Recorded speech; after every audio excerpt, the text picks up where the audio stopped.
Hej. Ja, det er første gang, jeg sådan sidder og blogger, hvis man kan sige det sådan.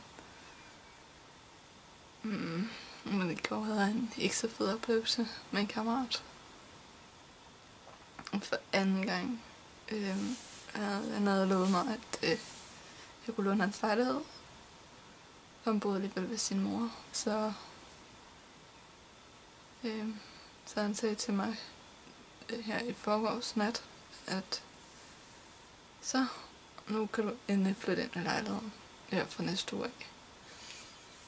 Og jeg tænkte, fedt, ind i mit eget, og så dagen efter havde han skænderi med sin mor, og det gjorde bare, at jeg åbenbart ikke skulle flytte ind alligevel, fordi så valgte han selv at flytte ind. Så nu står jeg bare igen hjemme med mine forældre, og ja, det skal lige siges, jeg flyttede op til hans mor sammen med ham i en periode. Det gik sådan set fint nok, men nu flytter han så hjem, og så er jeg så efterladt alene igen, så ja. Hej.